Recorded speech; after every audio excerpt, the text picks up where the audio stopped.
Salute.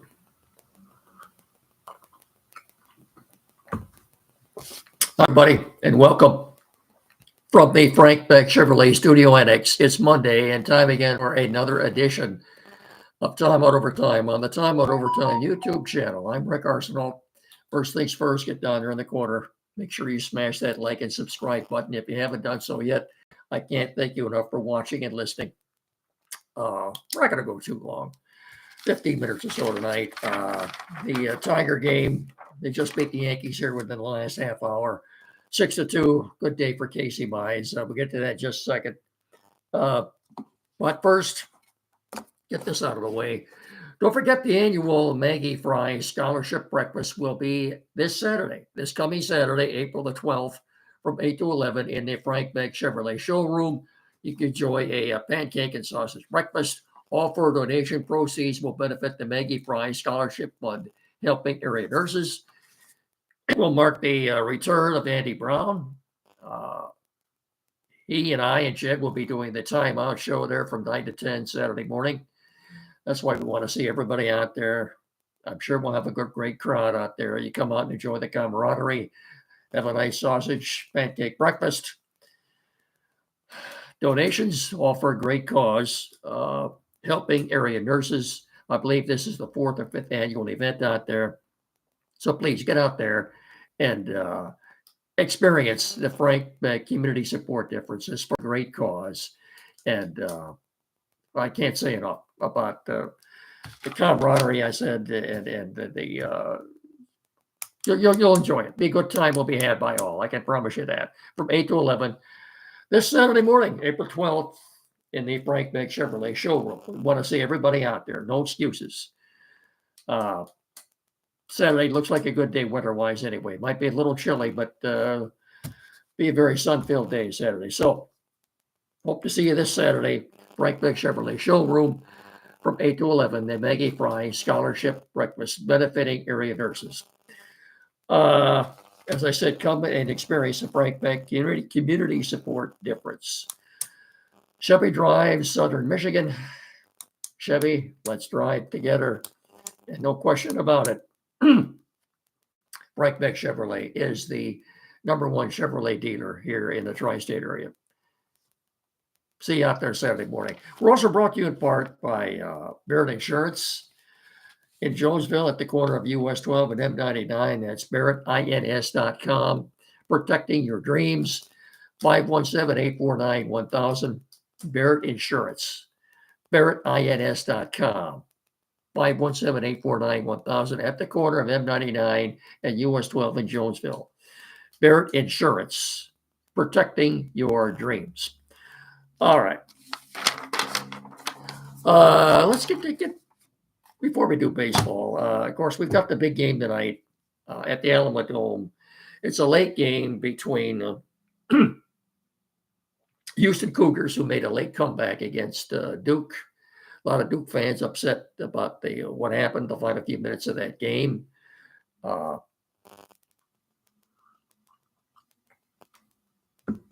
anyway, tonight, just about 9 o'clock. If you have to get up and go to work in the morning, you've got my sympathy.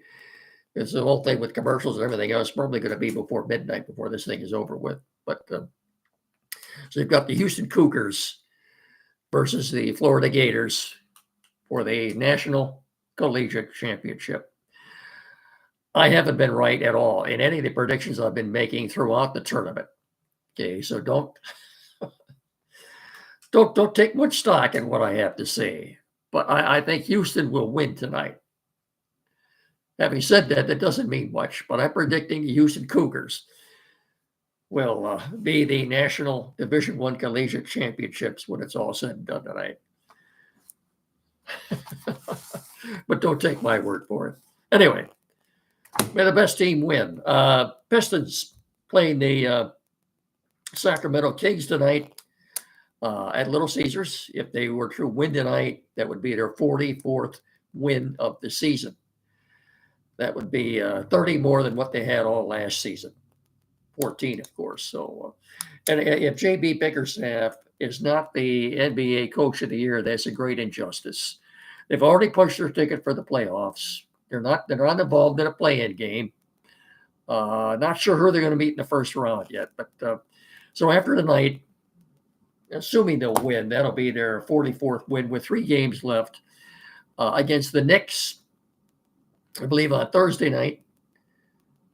Or maybe it's Wednesday night. It doesn't matter. They got the Knicks at home, and then back-to-back games with Milwaukee. Those 2 games will determine who finishes 5th and who has the 6th seed in the NBA in the NBA East. Like to see the Pistons finish with that 5th seed, but anyway, Milwaukee's a good team too. So one will be the 5th seed, one will be the 6th seed. But the bottom line is that this miraculous turnaround that the Pistons have made this year. Remarkable, isn't it? A 30-game improvement over last year. Who would have thunk it? Totally unbelievable. You didn't see this. And the good news, I guess, is Cade Cunningham is back now. He played the other night in a tough loss to Memphis, but the Grizzlies are a very good team. I've said this before. The NBA West is very much a lot better than the teams in the NBA East. I don't even think it's close. But if the Pistons were to finish 5th, they'd have of course, the Cavaliers, the Celtics, and the Knicks and the Pacers in front of them. Finish 6th, they'll have Cavaliers, Celtics, Knicks, Pacers, and Bucks in front of them. But it'll be the last 2 games this week. Final game being on Sunday to determine between the Bucks and the Pistons who gets a 5th spot and who gets a 6th spot. One thing to remember too, the fact that the Pistons have made the playoffs this year means that they will not have a first-round draft pick this year. I guess that's the only downfall in all this. So, and don't ask me to explain how this occurred or how this happened, but it's just the way it is. Lions. Getting set for the draft, which will be on, the 17 days from now. The first round will be Thursday night. That's 2 weeks from Thursday, the 24th, I believe that is.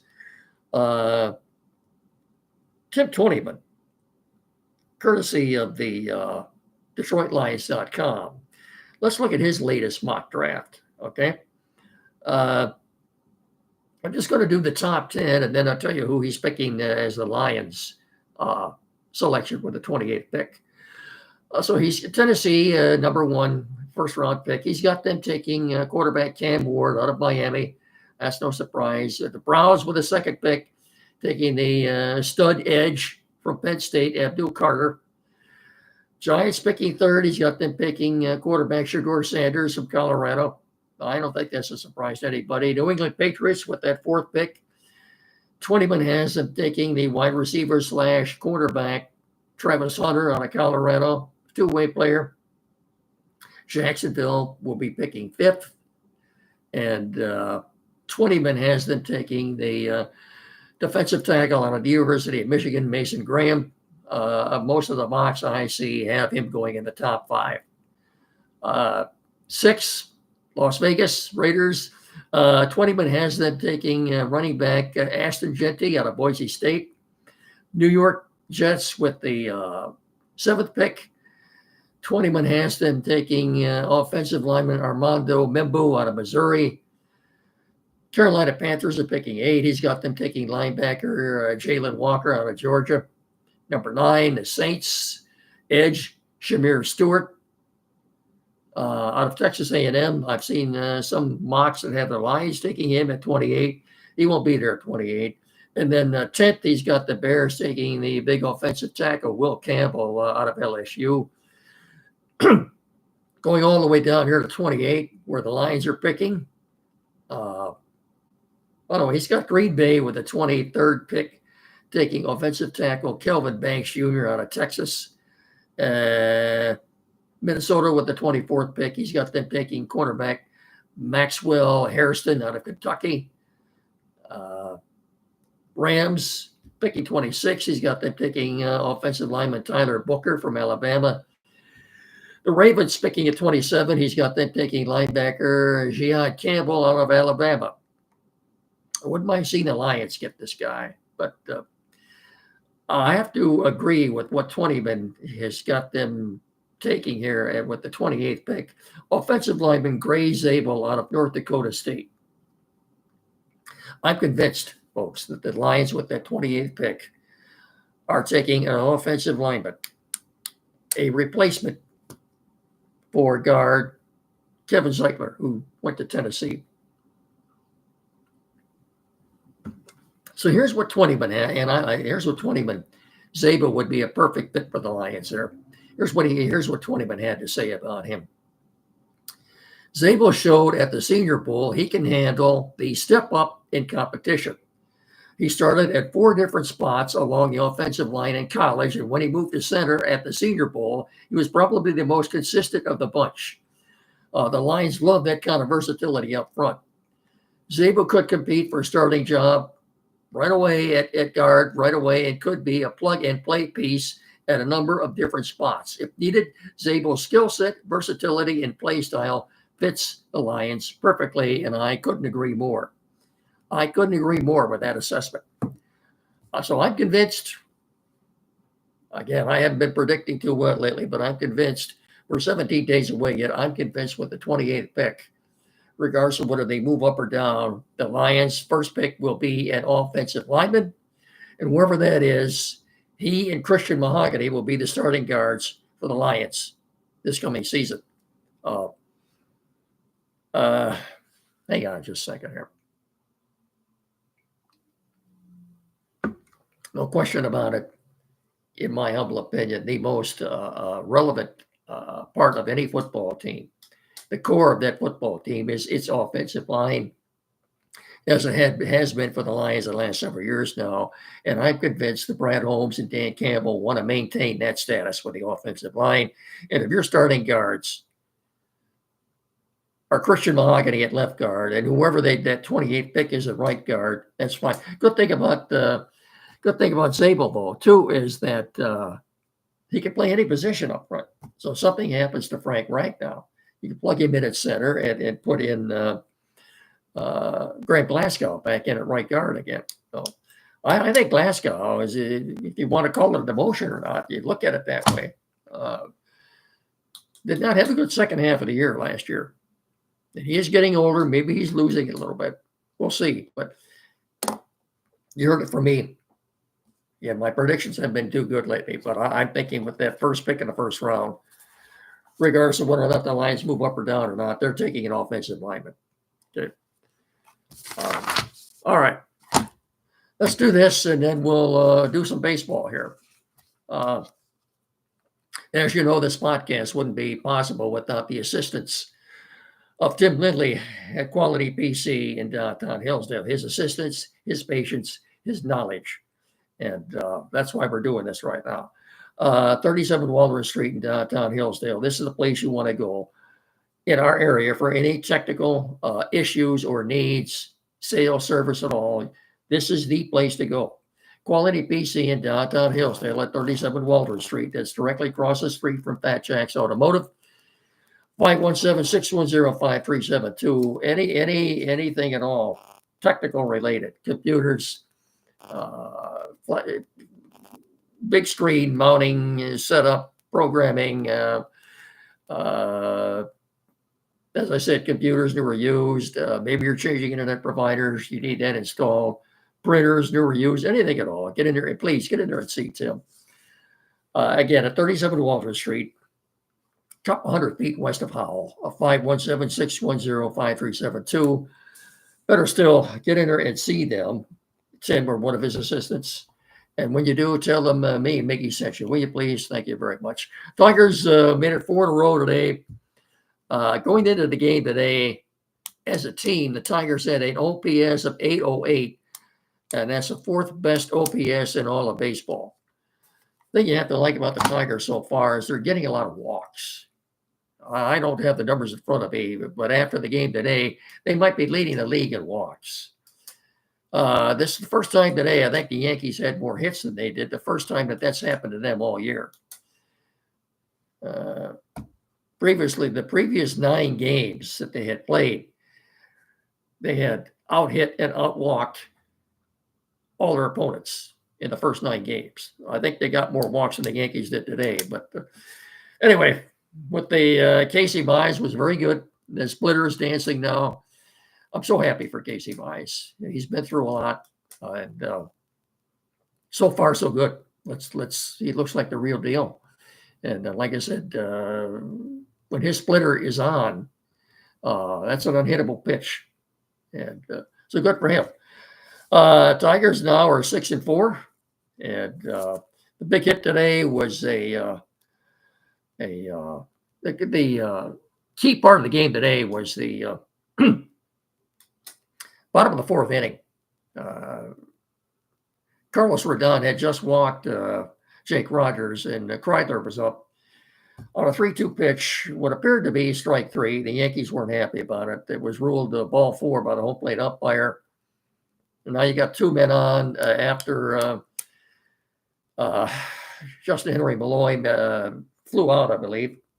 Now you got 2 outs, and up steps Andy Ibanez, who feasts off left-handed pitchers, and he took a 1-1 pitch into the back of the Tiger bullpen, gave them a 3-0 lead. It turned out that would be all the runs they needed. They added 3 more. Justin Henry Malloy with a 2 RBI single the next inning. By the way, let's say something about that too.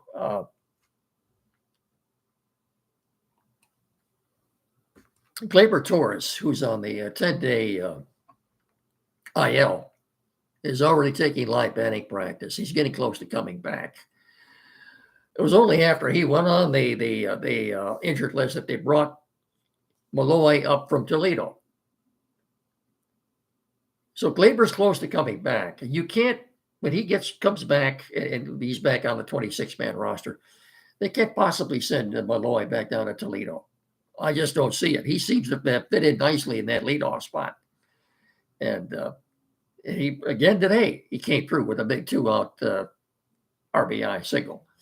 Who would be the odd man out right now? I'd have to say Ryan Kreidler. I sure don't want to see them send Malloy back down to Toledo again. I don't think it'd be fair to him. It's not my decision to make, but and not only that too. What are you going to? Well, something has happened to Colt Keith, almost like he's had a lobotomy in the offseason or something. He had another throwing error today. He looks confused, not just in the field, but when he's running the bases. On that 2-run single to center field that dropped 20 feet in front of the center fielder, he was on third base. He was headed back to third when the ball was hit out there. And now here comes Jake Rogers right behind him from second base. He barely made it home. A good slide got him in, but he had to slow down because he looks up and he sees Colt Keith running back to third. Where was he going? He did the same thing in the last week in Seattle. I don't know. This young man looks all confused right now. Yeah, he's drawn his share of walks, but and he did have a single to lead off that inning. So his on-base percentage is pretty good right now, but in the field and running the bases, he looks totally confused. Almost as if he had a lobotomy in the offseason or something. Whatever has gotten into him, let's hope he gets out of this.